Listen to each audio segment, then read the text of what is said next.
Hello everyone, आज हम लोग मॉडर्न हिस्ट्री के सेट 4 के अंतर्गत विभिन्न प्रश्नों का विश्लेषण करेंगे जो कि विभिन्न प्रतियोगी परीक्षाओं के लिए अत्यंत महत्वपूर्ण है। आज का पहला प्रश्न है, कलकत्ता मदरसा की स्थापना किसने की? तो इसका उत्तर हो जाएगा वॉरेन हेस्टिंग्स ने। 1781 ईस्वी में 1781 में वॉरेन हेस्टिंग्स ने कलकत्ता मदरसा की स्थापना की। इसका उद्देश्य मुस्लिम कानूनों तथा इससे संबंधित अन्य विषयों की शिक्षा देना था। अगला प्रश्न है, बनारस में संस्कृत कॉलेज की स्थापना कब की गई? तो इसका उत्तर हो जाएगा 1791 ईस्वी में 1791। 1791 ईस्वी में बनारस के ब्रिटिश रेजिडेंट जोनाथन डंकन के प्रयत्नों से बनारस में संस्कृत कॉलेज की स्थापना की गई। इसका उद्देश्य हिंदू विधि एवं दर्शन का अध्ययन करना था। अगला प्रश्न है, फोर्ट विलियम कॉलेज की स्थापना कब की गई? तो इसका उत्तर हो जाएगा 1800 ईस्वी में। वर्ष 1800 में लॉर्ड वेलेस्ली ने कंपनी के असैनिक अधिकारियों की शिक्षा के लिए फोर्ट विलियम कॉलेज की स्थापना की। इस कॉलेज में अधिकारियों को विभिन्न भारतीय भाषाओं तथा भारतीय रीति रिवाजों की शिक्षा भी दी जाती थी। अगला प्रश्न है, किस चार्टर एक्ट में भारतीय विद्वानों एवं भारत में आधुनिक शिक्षा को बढ़ावा देने के उद्देश्य के लिए प्रति वर्ष 1 लाख रुपए खर्च करने का प्रस्ताव लाया गया? तो इसका उत्तर हो जाएगा 1813 ईस्वी के चार्टर एक्ट 1813। इस चार्टर एक्ट में भारत में स्थानीय विद्वानों को प्रोत्साहित करने तथा देश में आधुनिक विज्ञान के ज्ञान को प्रारंभ एवं उन्नत करने जैसे उद्देश्यों को रखा गया था। इस उद्देश्य के लिए कंपनी द्वारा प्रति वर्ष 1 लाख रुपए की राशि स्वीकृत की गई थी। अगला प्रश्न है, किसके शासनकाल में शिक्षा समिति का गठन किया गया? तो इसका उत्तर हो जाएगा विलियम बेंटिंग। विलियम बेंटिंग के शासनकाल में लॉर्ड मैकाले की अध्यक्षता में शिक्षा समिति का गठन किया गया। इस समिति की अनुशंसा के आधार पर पाश्चात्य विज्ञान एवं साहित्य की शिक्षा अंग्रेजी माध्यम में देने का निर्णय लिया गया। अगला प्रश्न है, भारतीय शिक्षा का मैग्ना कार्टा किसे कहा जाता है? तो इसका उत्तर हो जाएगा चार्ल्स वुड डिस्पैच को।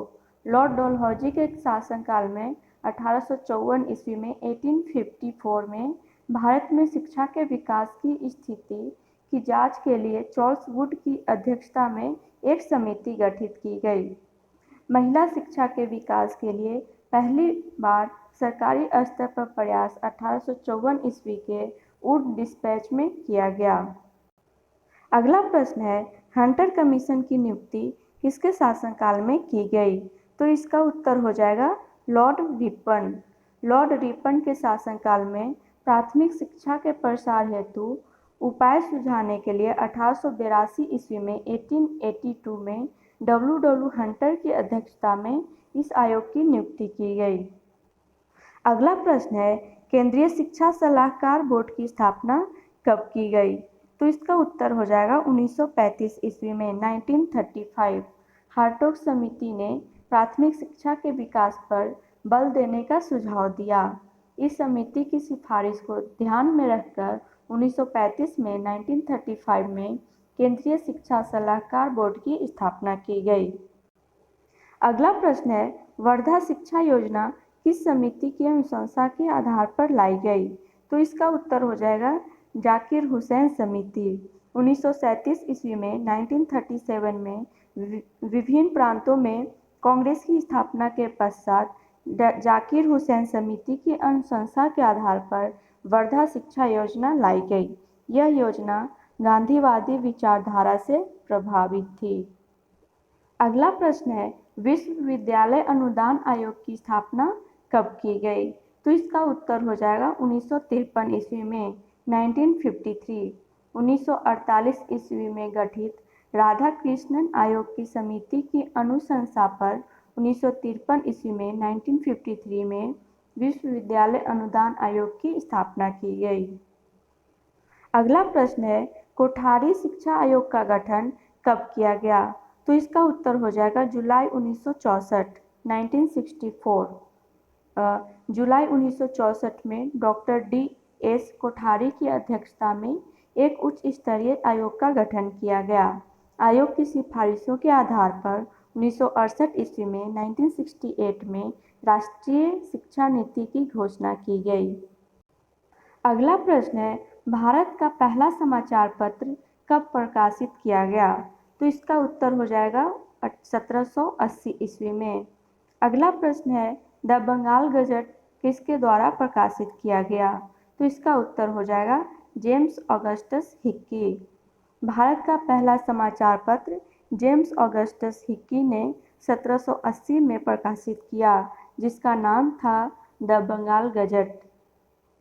अगला प्रश्न है, बंगाल गजट किसके द्वारा प्रकाशित किया गया? तो इसका उत्तर हो जाएगा गंगाधर भट्टाचार्य। गंगाधर भट्टाचार्य द्वारा प्रकाशित बंगाल गजट किसी भी भारतीय द्वारा प्रकाशित किया गया पहला अखबार था। यहाँ ध्यान देने की बात है, एक है द बंगाल गजट।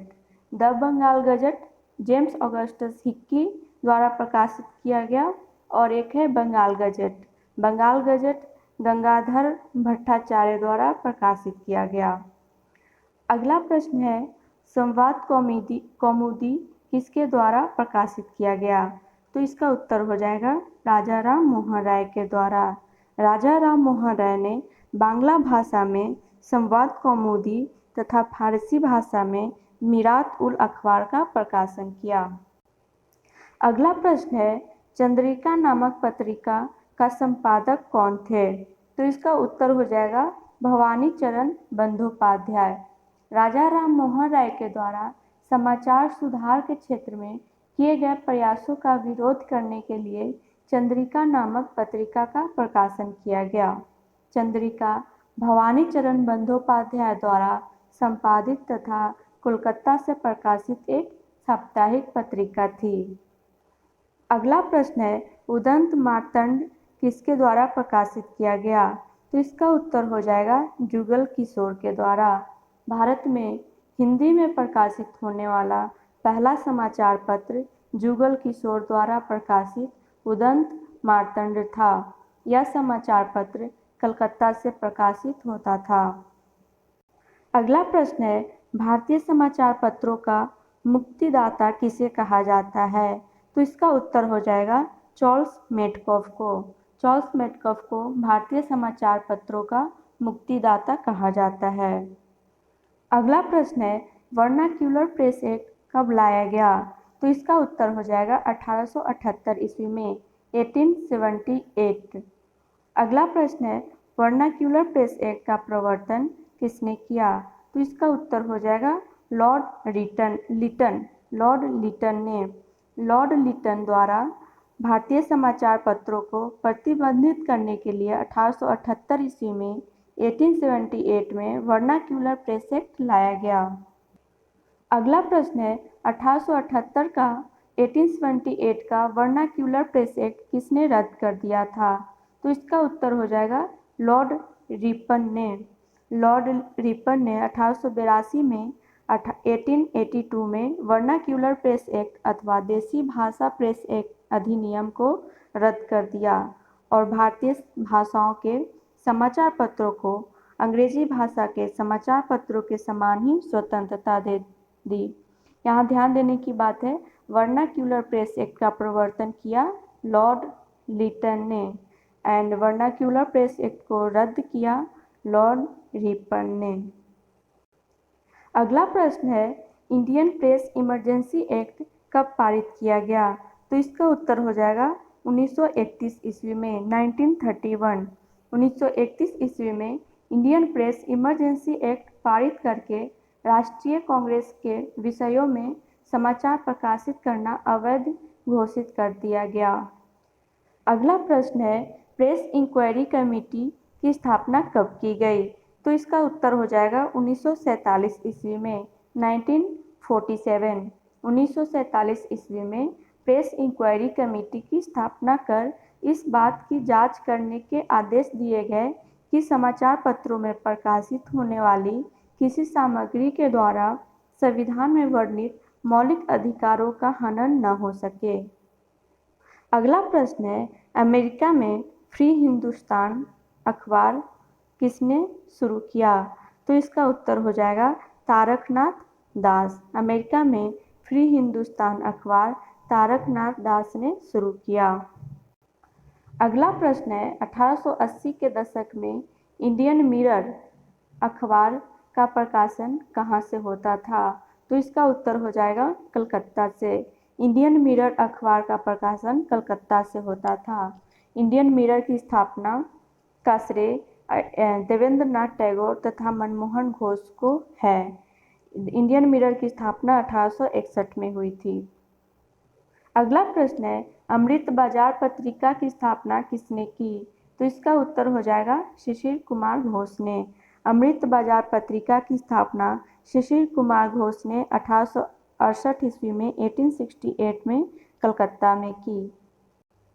अगला प्रश्न है, सोम प्रकाश नामक समाचार पत्र किसने शुरू किया? तो इसका उत्तर हो जाएगा ईश्वरचंद्र विद्यासागर।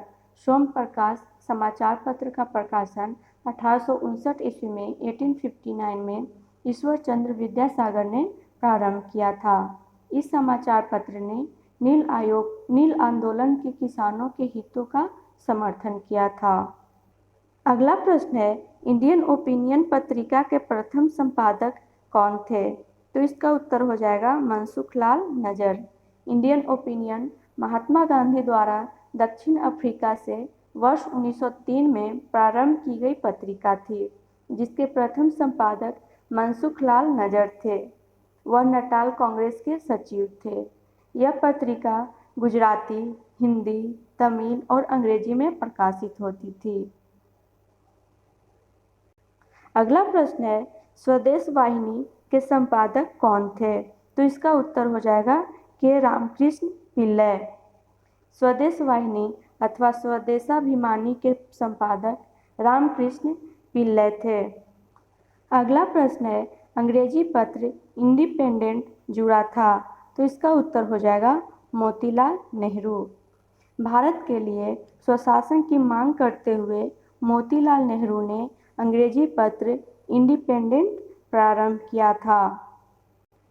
तो आज के लिए इतना ही। धन्यवाद।